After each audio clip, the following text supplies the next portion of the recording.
Dr. Amanda Tan. I'm a licensed clinical psychologist. In my work and in my personal life, I've noticed that many of us, including people who have not sought out therapy, often experience thoughts that are really self-critical. So sometimes these thoughts help us keep aware of our behavior and how we're affecting others. Like if we got into a disagreement in public and we find ourselves starting to raise our voice, we might have a thought that says, oh, I shouldn't be shouting, I'll annoy other people. And then we stop ourselves right there. That is a useful self-criticism. However, when self-criticism becomes the default way of thinking, it can hurt us instead.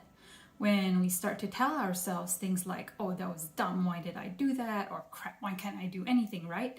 It can leave us feeling guilty or ashamed.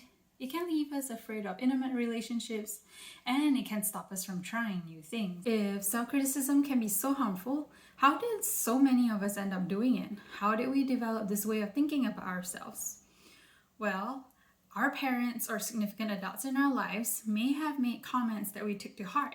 They may have meant well, but words can still hurt and stick with us for a really long time as we're growing up. Or we may have gotten negative ideas about ourselves when we compare ourselves to what we see in the media or pop culture. For example, your parents may have compared you to your siblings or others when you were growing up. Like you came home with a grade on a test and a parent asked why your classmate got a higher score. And this type of comparison that happens repeatedly, you may start to believe that what you do or who you are is never enough. This sense of never being enough may leave you feeling insecure or always in search of validation from others. You may have everything you set out to achieve on the surface, like a degree or a job, but you may still feel dissatisfied, lonely, or preoccupied with what others might think. Or your criticism may take the form of feeling like you'd be a burden to others, and then you start to avoid forming close relationships out of fear that the other person might start to perceive you as too needy. So that doesn't sound pleasant at all, huh? What do we do about it?